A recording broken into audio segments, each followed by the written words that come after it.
March 19th, 2024, Renton, Washington.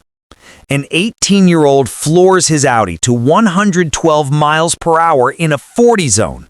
For fun. He never touches the brake. In 1 second, he obliterates an entire family. A 38-year-old mother and 3 beautiful children. Gone. 2 more kids fighting for their lives. This was his 3rd totaled car from speeding in less than a year. No tickets, no consequences. Until now. Today, he stood in court begging for mercy, while the victims' families begged the judge to never let him drive again. This is the moment a reckless teenager finally paid the price for 4 innocent lives. Chase Daniel Jones, 18 years old, gets behind the wheel of his Audi sedan. He'd already wrecked 2 cars speeding in the previous 12 months. One cop had even pulled him over and warned him, but let him go. March 19th, 2024, a warm Tuesday afternoon. Andrea Hudson, 38, is driving her minivan with 6 kids inside, her own 3 plus 3 friends. They're heading home after a normal day. At the intersection of 140th and 192nd, the light turns red. Andrea stops. Chase blows through at 112 miles per hour, almost 3 times the legal limit. His car's black box shows full throttle, 0 braking, not even a swerve. The Audi T-bones the minivan at full speed. The minivan spins, flips, and wraps around a pole. Felt longing for loved ones whose lives were cut short when a driver T-boned the minivan they were traveling in last Tuesday. Court documents say Chase Jones is to blame. The crash was so violent, it pushed the van into 2 other cars before it rolled on its side. The posted speed limit is 40 miles per hour. Yet according to witnesses, 18-year-old Jones was speeding, weaving in and out of traffic, and using the center lane to pass. Crash data from his Audi backs up their accounts, indicating he was speeding through the red light at 112 miles an hour at full throttle and didn't try to brake. Andrea Hudson, 12-year-old Boyd Buster Brown, and sisters Matilda Wilcoxson, 13, and Eloise Wilcoxson, 12, all killed instantly. 2 surviving Hudson children, Nolan and Charlotte, suffer catastrophic injuries, brain damage, broken bones, a lifetime of pain. First responders described the scene as the worst they'd ever seen. Chase walked away with scratches.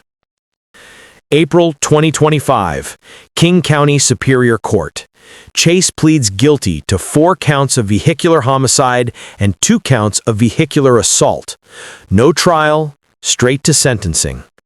Then the family spoke and broke everyone in the courtroom. On March 19th, our world and the dream that we had created was shattered in an instant. Andrea Hudson's husband, Abe, held back tears as he remembered the tragic crash. This pain and fear that we still carry and feel every day. And recalled his children's heartbreak over the loss of their beloved mom. That month that followed was worse than any nightmare that I could ever imagine. The 38-year-old, along with 12-year-olds Boyd Buster Brown and Eloise Wilcoxson and Eloise's 13-year-old sister Matilda, were all killed in that crash. Hudson's 2 children were also hospitalized. Nolan will have to deal with the impacts of a compromised immune system and limited range of motion for the rest of his life. Charlotte, the impacts of a severe traumatic brain injury for the rest of her life.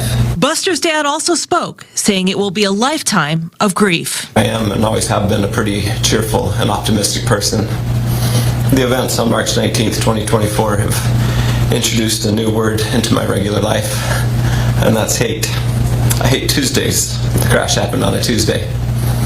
I hate the 19th of every month, regardless of what day of the week it is. I absolutely hate coming home from work and finding my wife alone in the bedroom, looking at pictures and crying for her lost son.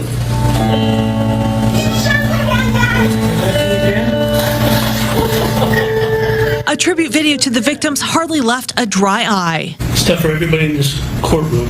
Everybody. Andrea's mom noting court records showed this was the 3rd car Jones had totaled in a crash caused by speeding. I feel that if he maybe had been accountable in any of the earlier collisions, maybe that would have helped him and maybe it would have prevented this terrible tragedy. Chase chose not to speak himself.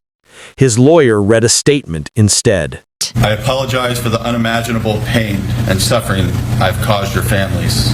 I use the pedal to put all my emotions into which turned out to be the biggest mistake of my life. Tears streamed down his face as Andrea's mom said despite the pain, she had forgiveness in her heart. I want to tell Chase Jones that I forgive him. In no way does this make the life of my daughter, Andrea, or Buster, or Eloise, or Matilda insignificant. But it helps me to have peace in my heart. Some family members forgave him. Others said forgiveness doesn't bring their children back. All right.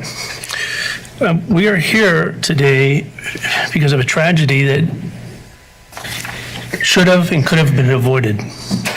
As a result, life in this world of Andrea Hudson, boy Buster Brown, Matilda and Eloise Wilcoxson were cut tragically short. Two others, Nolan and Charlotte Hudson, were seriously injured and who will endure pain that shall not be ignored. In an instant moment, the lives of these families, friends, schoolmates, teachers, mentors, neighbors, soccer teammates, running partners, and first responders were shaken and altered forever.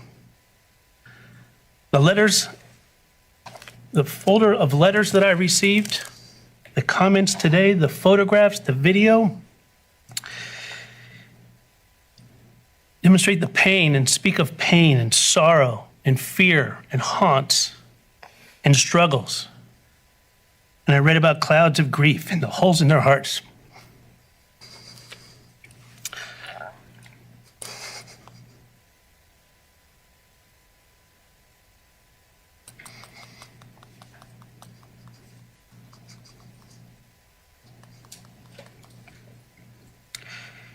It is my job, I'm tasked with imposing a fair and just sentence. And I'll try my best to accomplish that.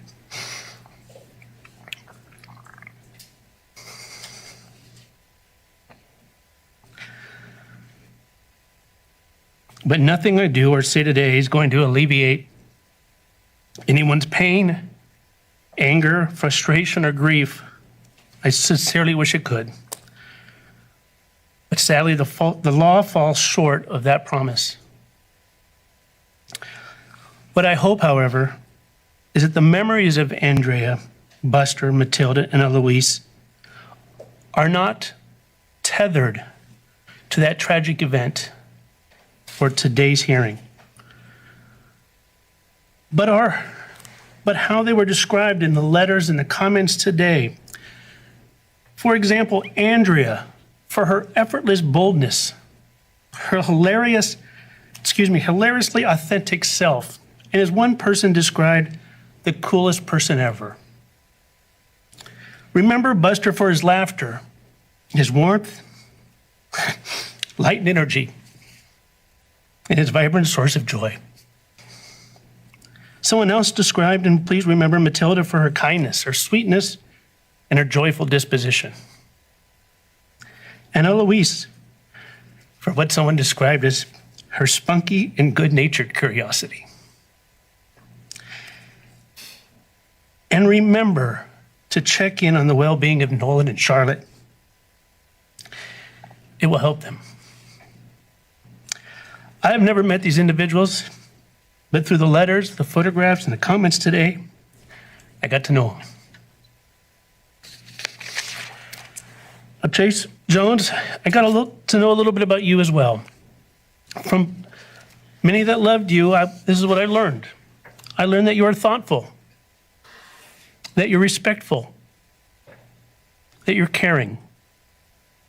I learned about your difficulties and obstacles at various times through your life, and how you face them with grace, self-motivation, and a desire, someone described as a desire toward self-improvement. I read the letters, and I observed you today, and I do believe that you're genuinely remorseful for this tragedy. We are not defined by our worst moments, but rather how we respond to those moments. And from what I've been told, Mr. Jones, you have the extraordinary potential and drive to be the best version of yourself. And not only learn from this tragic event, but teach and hopefully deter others as well. My advice to you, sir, is I sincerely hope those goals and promises can come to fruition not by words, but by your actions. I am going to follow the agreed recommendation and impose the following on counts 1, 2, 3, and 4, 210 months to run concurrent with each other and concurrent with counts 5 and 6. On counts 5 and 6, 84 months to run concurrent with each other and concurrent with counts 1 through 4. 18 months of community custody on counts, at all counts, that will enter in no contact with the families of Hudsons, Wilcoxsons, and Browns. Restitution, which my understanding is to be determined at a later date. Is that correct? That is correct, Your Honor. 17 and a half years. The low end of the possible 23-year range. Chase will be 36 years old when he's eligible for release, if he gets good time. The family's left asking one question. Will 17 years stop the next teenager who thinks 112 miles per hour is fun? 1 second of reckless speed. 4 beautiful lives erased. 2 children scarred forever. And a community that will never be the same. If this case made you furious, smash like, subscribe, turn on notifications. Comment below. 17 and a half years. Justice or not enough? Drive safe, because the next intersection could be yours.